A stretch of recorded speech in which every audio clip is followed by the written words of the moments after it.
मार्मिक है और भारत के संविधान निर्माता भारत रत्न डॉक्टर भीमराव अंबेडकर के सम्मान के उपलक्ष्य में जब कल उनकी जन्म जयंती आ रही है, भारतीय जनता पार्टी ने निश्चित किया है कि डॉक्टर बाबा साहब अंबेडकर के सम्मान समारोह के साथ साथ बाबा साहब अंबेडकर ने जिस तरह के वंचितों के, दलितों के आवाज़ को मुखर करते हुए भारत में एक श्रेष्ठ संविधान का जो निर्माण किया और उस निर्माण की अवधि में बाबा साहब अंबेडकर ने जो संघर्ष किए, उस संघर्ष की व्याख्यान, उस संघर्ष को आम जन तक ले जाना, क्योंकि बाबा साहब अंबेडकर जिस तरह से परेशान हुए, वो चाहे लोकसभा का चुनाव हो, वो चाहे विधानसभा का चुनाव हो, यहाँ आपके समक्ष ये कहना जरूर चाहेंगे कि बाबा साहब अंबेडकर ने एक बात कही कि हम सबसे पहले भारतीय हैं और सबसे पहले भारतीय और अंतिम रूप में भारतीय हमारी पहचान है।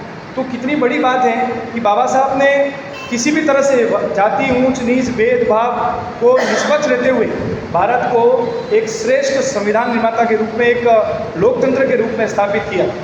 लेकिन आप देखेंगे कि बाबा साहब अंबेडकर ने जो दंश झेले, जो तकलीफें झेली और जिस तरह से कांग्रेस ने प्रारंभिक स्तर पर बाबा साहब अंबेडकर को परेशान किया। आपको ध्यान हो, बॉम्बे प्रेसिडेंसी से विधानसभा का चुनाव जो 1937 में वो लड़ना चाह रहे थे, तब वो जब चुनाव लड़ रहे थे, उनको हराने के लिए नेहरू जी ने प्रसिद्ध क्रिकेटर पाल पवार को उनके खिलाफ मैदान में उतारा, लेकिन वो हार गए। इसके बाद में अंबेडकर के प्रति कांग्रेस की जो भावना थी वो सुस्पष्ट हो गई कि अंबेडकर जी को कांग्रेस की किसी भी हालत में इनके समकक्ष या कार्यक शैली के अंदर साथ नहीं चाहती थी। दूसरा चुनाव अगर हम लें, संविधान सभा का चुनाव होना था और संविधान सभा के चुनाव में बाबा साहब अंबेडकर को भी चुन कर जाना था, लेकिन कांग्रेस ने बम्बई प्रीमियर बीजी खरे ने सुनिश्चित किया कि अंबेडकर जी किसी भी हालत में संविधान सभा में चुनकर नहीं आए। आप देखेंगे जिस अंबेडकर जी की और संविधान की बात कांग्रेस करती है, कांग्रेस ने कितना अंबेडकर जी के साथ में खिलाफत की और वो चाहते थे कि उस चुनाव में नहीं आ गए, इसलिए बीजी खरे ने और नेहरू जी ने स्वयं ने उनको हराने के लिए प्रयास किया, वहाँ से सीट नहीं दी और बंगाल से वो चुन कर आए। संविधान सभा में बाबा साहब मुंबई प्रीमियर क्षेत्र से नहीं आकर के वो बंगाल से चयन करके आते हैं। और इतना ही नहीं, बंगाल क्षेत्र में जहाँ उनको वोट मिले वो मुस्लिम क्षेत्र नहीं था, वो अल्प जो लोग हैं उनका क्षेत्र था। फिर भी आज़ादी के बाद उस क्षेत्र को पाकिस्तान में जाने के लिए नेहरू जी और कांग्रेस सरकार ने मजबूर किया और वहाँ जाने के बाद में भी उनको प्रोटेक्शन किसी भी तरह से नहीं मिला।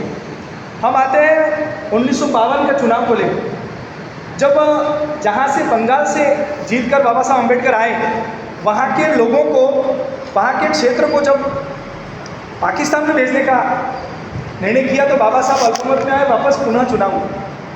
1952 में जब लोकसभा के चुनाव हुए तो कांग्रेस के नेता एस के पाटिल ने तत्कालीन प्रधानमंत्री नेहरू जी के निर्देशन में और कम्युनिस्ट पार्टी के श्रीपद डी के मिलाकर डॉक्टर अंबेडकर को हराने की योजना बनाई और कांग्रेस के ही चर्चित उम्मीदवार नारायण एस कजलोकर को मैदान में उतारा। बाबा साहब अंबेडकर को इस चुनाव में, जो कांग्रेस आज ईवीएम पे घोटाले की बात करती है और मतपत्र के से चुनाव कराने की बात करती है, 74,333 वोटों को काम नहीं होने दिया। कांग्रेस की यह मंशा थी कि बाबा साहब अंबेडकर लोकसभा में चयन होकर नहीं आए। पत्रकार साथियों, देश का सबसे बड़ा लोकतंत्र और कांग्रेस उस लोकतंत्र की दुहाई देती है और वो कांग्रेस ने लोकसभा, संविधान सभा और बॉम्बे प्रेसिडेंसी के जो चुनाव हुए, इसमें तीनों में बाबा साहब अंबेडकर को नहीं आने देने का पूरा प्रयास किया। 1954 का जो उपचुनाव था भंडारा का, उस भंडारा उपचुनाव में भी उनको बाहर रखने के लिए बाबूराव बोरकर को इनके खिलाफ प्रत्याशी बनाया और प्रधानमंत्री नेहरू ने स्वयं ने बाबा साहब अंबेडकर के खिलाफ चुनाव प्रचार किया। और आपको ध्यान हो, जो नारायण टालरेकर को बाद में इनके जो खिलाफ लड़े उनको पद्म भूषण दिया। सरकार जब अंतरिम सरकार बनी थी तब हमारे 1942 में वायसराय ने जो कार्यकारिणी बनाई, इसमें वो श्रम मंत्री थी लेकिन बाद में जब नेहरू जी की शासन में नेतृत्व में जो सरकार बननी थी, इसमें योग्यता के बावजूद भी बाबा साहब अम्बेडकर को किसी भी पद पर नेहरू जी ने नहीं रखा। नेहरू जी के मंत्रिमंडल में उनको जानबूझकर दरकिनार किया और आज कांग्रेस शासन उनको कहती है कि हमने बाबा साहब अम्बेडकर के संविधान को संरक्षण किया। साथियों, बहुत जानकर आपको हैरानी होगी कि बाबा साहब अम्बेडकर जब देह त्यागी तब उनको दिल्ली में अंतिम संस्कार के लिए भी कांग्रेस ने परमिशन नहीं दी। और इतना ही नहीं, कांग्रेस के सारे साथियों को 60 हेक्टेयर भूमि को वहाँ उसकी प्रतिभा लगाना, वहाँ उसका अंतिम संस्कार करना, उनकी रजिस्ट्री उन्होंने कर रखी थी। लेकिन बाबा साहब अम्बेडकर को बॉम्बे ले जाने के लिए भी उन्होंने किसी भी तरह की सुविधा नहीं की। और आपको जानकर ये हैरानी होगी कि बाबा साहब अम्बेडकर की धर्मपत्नी ने जिस विमान से भेजा था उसका बिल भी बाबा साहब अम्बेडकर की धर्मपत्नी ने भरा। ये तुष्टिकरण की राजनीति में कांग्रेस इतना दलदल में फंसी गई कि बाबा साहब अम्बेडकर को कहीं भी उन्होंने स्थापित नहीं होने दी।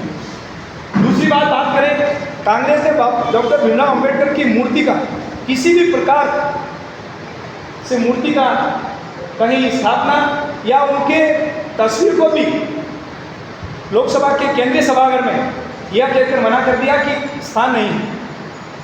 जो बाबा साहब के मरणोपरांत भी उनकी अंत्येष्टि अंतिम संस्कार दिल्ली में नहीं होने देते और बाद में ये कहते हैं कि इनकी तस्वीर या इनकी मूर्ति भी कहीं नहीं लेते। ये कांग्रेस की मानसिकता दर्शाती है। और आपको ध्यान हो कि नेहरू जी ने या राजीव गांधी जी ने, इंदिरा गांधी जी ने इनके स्वयं के कार्यकाल में रहते हुए उन्होंने पद्म भूषण से नवाजा।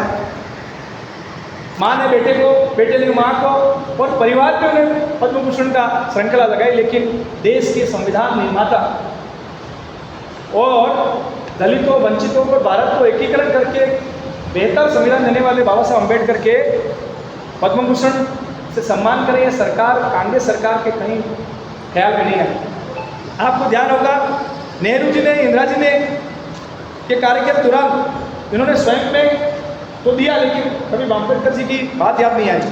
आपको ध्यान होगा 1990 में वीपी सिंह की सरकार थी और वाजपेयी जी की और अन्य दलों की सहयोग था। तब बाबा साहब अम्बेडकर को अटल बिहारी वाजपेयी के प्रयासों से यह जो भारत रत्न का सम्मान था वो मिला और इनके प्रयास से ही संसद के अंदर उनका चित्र का विमोचन हुआ। अम्बेडकर जी को राष्ट्र विरोधी व्यक्ति साबित करने के लिए भी उन्होंने, कांग्रेस ने बहुत सारे प्रयास किए। आप एक बात और आपके समक्ष रखना चाहते हैं, 2012 के अंदर एनसीईआरटी की बुक्स के अंदर 11वीं क्लास के अंदर बाबा साहब अम्बेडकर का ऐसा कार्टून बनाया गया और नेहरू जी उनको डंडा मारकर भगाते हुए दिखा रहे हैं। एक संविधान निर्माता जिसने भारत को, सभी वर्गों को एक साथ करते हुए भारत प्रथम की जो आधारशिला रखी, नेहरू जी की मानसिकता स्पष्ट दिखती है कि नेहरू जी ने बाबा साहब अम्बेडकर के साथ, कांग्रेस ने बाबा साहब अम्बेडकर के साथ किस तरह की इनकी अवहेलना की, इनको नीचा दिखाया, इनको अपमानित किया। इसी समय हम देखते हैं कि अटल बिहारी वाजपेयी जी और भारतीय जनता पार्टी ने बाबा साहब अम्बेडकर को सम्मान किया। सम्मान कहें तो 1990 में जब भीमराव अम्बेडकर को भारत रत्न से सम्मानित किया, संविधान और सामाजिक न्याय के मूल्यों को अंगीकार करते हुए राष्ट्रीय स्तर पर इनके सहयोग को एक मान्यता प्रदान की। 12 अप्रैल 1990 को केंद्रीय कक्ष बाबा साहब में चित्र स्थापित किया। न्यायिक जो स्थान थे, सुप्रीम कोर्ट में बाबा साहब अम्बेडकर की मूर्ति की स्थापना भी हमारी सरकार और हमारी विचार ने किया। समता की प्रतिमा, बाबा साहब अम्बेडकर की भव्य प्रतिमा, स्टैच्यू ऑफ इक्वलिटी का भी प्रयास उनके प्रतीक रूप में हमने की। वीमेप की शुरुआत नरेंद्र जी मोदी की सरकार ने की और असंख्य लोग, आप और हम आज जिस वीमेप का उपयोग करते हैं, उनके योगदानों को लेकर हम याद करते हैं। यह प्रयास भी डॉक्टर भीमराव अम्बेडकर के पक्ष में भारतीय जनता पार्टी ने किया। यहाँ तक नहीं, डॉक्टर भीमराव अम्बेडकर के जितने साहित्य थे, जितने किताबें लिखी, जितने उनके प्रयास थे, वो डिजिटल का काम भी भारतीय जनता पार्टी ने किया। लंदन में जहाँ इनका निवास है, वहाँ लंदन स्कूल ऑफ इकोनॉमिक्स के अध्ययन के दौरान भाजपा सरकार द्वारा उसको अधिकृत किया, एक वहाँ स्मारक बताया और सांस्कृतिक केंद्र के रूप में विकसित किया। भारतीय जनता पार्टी को हमेशा कांग्रेस के राहुल गांधी जी, इनके राजीव गांधी जी और इनके पार्टी के राष्ट्रीय अध्यक्ष, इनके परिवार के व्यक्ति हमेशा संविधान विरोधी भारतीय जनता पार्टी को बताते हैं। आपको स्मरण रहे 1925वीं जन्म जयंती का जो अंबेडकर जी का हमने आयोजन किया, वो गौरवमय आयोजन किया। 120 देशों के में समावेश करके इनके वैश्विक स्तर के योगदानों को रेखांकित किया। 30 सितंबर 1915 को आईटी विभाग द्वारा बाबा साहब अम्बेडकर की एक विशेष डाक की टिकट हमने जारी की। 26 जनवरी 2016 को गणतंत्र दिवस पर सामाजिक न्याय और अधिकारिता मंत्रालय में एक केंद्रीय झांकी निकाली, जो भारत में सबसे पहली झांकी थी। बाबा साहब अम्बेडकर को याद करने के लिए हमने झांकी का प्रयास किया। संयुक्त संघ राष्ट्र संघ में भी 2016 में पहली बार अम्बेडकर जयंती का यूएनओ में आयोजन हुआ। 26-27 नवंबर 2015 को दोनों सदनों में विशेष रूप से डॉक्टर अम्बेडकर के योगदान को लेकर विशेष सत्र नरेंद्र मोदी और भाजपा सरकार ने किया। इनके जो पंच तीर्थ हैं, इनकी जन्मभूमि हो, इनकी दीक्षा भूमि हो, इनकी शिक्षा भूमि हो, इनकी निर्वाण भूमि हो, इनकी चैतन्य भूमि हो, कांग्रेस ने इन 65 सालों में 60 सालों में बाबा साहब अम्बेडकर को सभी जगह से दबाने की कोशिश की, लेकिन भाजपा सरकार ने इन पंच तीर्थों को स्थापना करके बाबा साहब अम्बेडकर को समुचित एक सम्मान दिया। डॉक्टर अम्बेडकर के विषय में अंतर्राष्ट्रीय जो सेंटर है, उस सेंटर में उसकी स्थापना की और 40 वर्षों से ये परियोजना जो लंबित थी, उसको भी हमने 2015 में यह इसकी आधारशिला रखी। भाजपा और कांग्रेस में अंतर क्या है? भाजपा ने हमेशा संविधान में बाबा साहब अम्बेडकर ने जो समता, मूलता, समानता, जो सामाजिक न्याय के पहलू थे, इसी आधार पर सबका साथ, सबका विकास, सबका प्रयास, सबका सम्मान, यह जो शब्द है हमारे भारतीय जनता पार्टी के कार्य करने की शैली के, ये बाबा साहब अम्बेडकर के सामाजिक समता और सामाजिक एकीकरण का जो स्लोगन था, उसी से अभिप्रेत होकर आदरणीय मोदी जी और भाजपा ने सभी समाजों को एकजुट करने का जो संदेश दिया। आपको हम ये भी बताना चाह रहे हैं कि जितने भी संविधान में संशोधन हुए, वह संशोधन कांग्रेस ने खाली और खाली तुष्टीकरण की राजनीति, इनके अपने लाभों के लिए, लोकतंत्र को कमजोर करने के लिए और सरकार के हाथ में ऐसे ऐसे निर्णय किए जिससे लोकतंत्र के प्रमुख अंग पत्रकार हो या जनता हो, इसके अधिकारों को उन्होंने कमजोर करने का काम किया।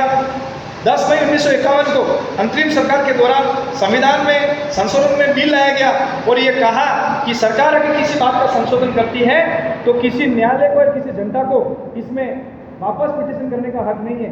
यह जो संशोधन था 1951 में, यह दर्शाता है कि कांग्रेस सरकार ने खुद को संविधान से ऊपर रखा और बाबा साहब अम्बेडकर के द्वारा जो संविधान का निर्माण किया उसका अवहेलना की। 24वां जो संशोधन था 1971 में, आपको ध्यान है संसद के मौलिक अधिकारों के रूप में श्रीमती इंदिरा गांधी ने यह 24वां संशोधन करके मौलिक अधिकारों को छीन लिया गया था। और आपको हमको ध्यान है कि इमरजेंसी के दौरान जिस तरह से पत्रकारों की, जिस तरह से जनता के अधिकारों पर उन्होंने कैंची काटने का काम किया, यह भी आपातकाल के दौरान एक बाबा साहब अम्बेडकर के संविधान के विरोध था। लोकतंत्र में उन्होंने हमला बोला और हमले में उन्होंने जब 1971 का जो चुनाव था, उसमें इलाहाबाद के हाईकोर्ट ने ये कहा कि इंदिरा गांधी के चुनाव में धोखाधड़ी हुई, इसलिए इन्होंने अमान्य घोषित कर दिया। 6 वर्षों के लिए चुनाव जब लड़ने के लिए निष्कासन किया, उनको अयोग्य घोषित किया। तो आपको हम सबको पता है कि इंदिरा गांधी ने आपातकाल की घोषणा की, देश को, देश के नैतिक मूल्यों को, मौलिक अधिकारों को, पत्रकारों को, आम जनों को घर से बाहर नहीं निकलने दिया और जो भी सरकार के खिलाफ बोलेगा इसमें राष्ट्रद्रोह जैसे केस प्रकरण दर्ज करने का काम इंदिरा गांधी ने किया। 1975 में 39वां जो संशोधन किया, वो भी इलाहाबाद की जो सुप्रीम हाईकोर्ट थी, उसमें उन्होंने इनकी बात को नहीं मानते हुए सरकार को जो निर्णय किया उसको उन्होंने सर्वोच्च माना। आप पत्रकार बंधुओं के माध्यम से मैं इतना कहना चाहूँगा कि चाहे महिला हो, व्यापारी हो, किसी भी वर्ग का व्यक्ति हो, नरेंद्र भाई मोदी भाजपा सरकार ने बाबा साहब अम्बेडकर के जो संविधान था उसके अनुरूप काम किया। संविधान में हमारे संविधान निर्माता बाबा साहब अम्बेडकर को कांग्रेस ने प्रताड़ित किया, हमने सम्मान का काम किया। आप सभी इस मौके पर आए, आपने इमरजेंसी भी देखी है, आपने कांग्रेस सरकार की थोपी हुई मौलिक अधिकार को हनन भी देखा है, और अब तक कांग्रेस ने संविधान का 88 बार संशोधन किया है, और ये 88 बार जो संशोधन किया है वहाँ उन्होंने राष्ट्रपति शासन लगाया है। लगभग 88 बार में 18 बार राज्य की सरकारों को गिराया है मनमाने तरीके से। वो उनके विचार में उनके सहयोगी सरकार नहीं होने के कारण राज्यों की सरकार को इन्होंने गिराकर कहीं राष्ट्रपति शासन, कहीं राज्य का शासन लगाया है। सामाजिक न्याय पर संवैधानिक जनादेश को नष्ट करने का काम इन्होंने किया। काका कालेकर ने 1956 में जो नेहरू सरकार को सुझाव दिया, सिफारिशें दी कि असमानताओं को, सामाजिक असमानताओं को दूर करना चाहिए, नेहरू जी ने खारिज कर दिया। आरक्षण पर नेहरू जी ने 1961 में एक पत्र लिखा और मुख्यमंत्री को ये कहा कि इससे अकुशल और निम्न स्तर की स्थिति पैदा हो जाएगी। आप समझ सकते हैं, बाबा साहब अम्बेडकर ने आरक्षण की व्यवस्था की और नेहरू जी स्वयं 1961 में सभी मुख्यमंत्री को पत्र लिखते हैं और ये कहते हैं कि आरक्षण अगर हमें दिया तो अकुशल लोग और निम्न स्तर के लोग जो हैं वो आएगी, और सकारात्मक काम देने के उपेक्षा और वंचित वर्गों की उदासीनता को दर्शाया है। इंदिरा गांधी ने ओबीसी के आरक्षण को लेकर भी रुकावट पैदा की। इंदिरा गांधी ने मंडल आयोग की रिपोर्ट को क्रियान्वयन में देरी की और मंडल आयोग ने कहा था कि ओबीसी वर्ग को आरक्षण मिलना चाहिए, और आरक्षण अभी तक मंडल आयोग की सिफारिश को इंदिरा गांधी और इनकी सरकारों ने उनको आगे नहीं बढ़ने दिया।